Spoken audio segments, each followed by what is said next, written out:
G'day guys, it's Michael Beresford here from Open Corp. Back again for today's Property Wealth WOD, our workout of the day.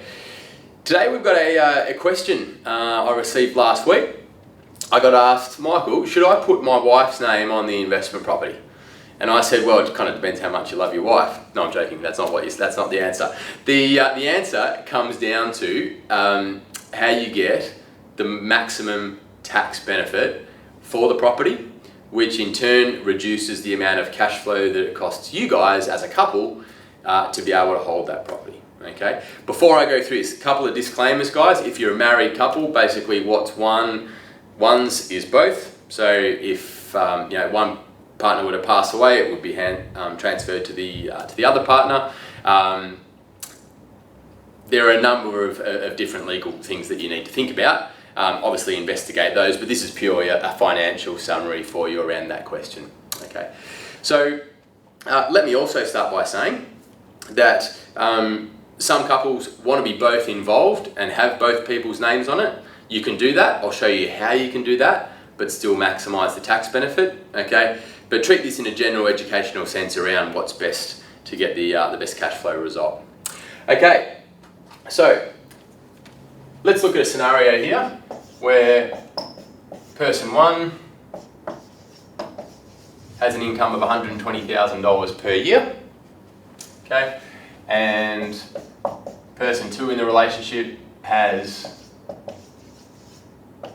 maybe a part-time role and earns $30,000 a year. Okay. Now, the most common mistake that I see investors make is they say, well, the married couple here are going to buy this property and we're buying it together, or what's called joint ownership. Okay, joint ownership, and the default for that is a 50-50 ownership structure. Okay. Now, that comes about through no fault of the investors. It's just they're not educated about this kind of stuff, and the solicitor won't have taken the time to talk them through what the different options are to be able to maximize their cash flow result, because they say they're not accountants. Okay.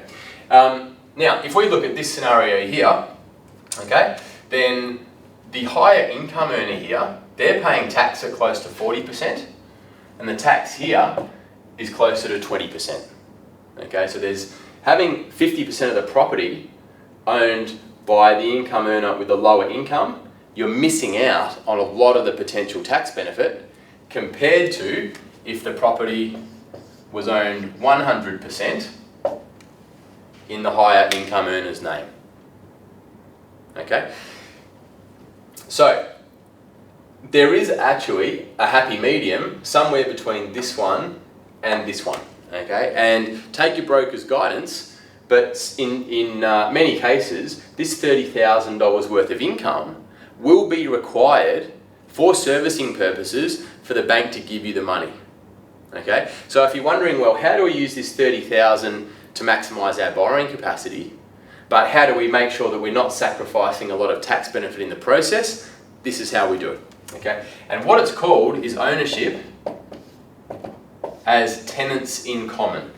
Okay, no, you guys are not living in your investment property. Okay, not that kind of tenant. Tenants in common is basically what is referred to, and it could be an ownership structure, for example, that is 99% and 1%. Okay, it might be 60-40, might be 70-30, might be 40-60, whatever the numbers are.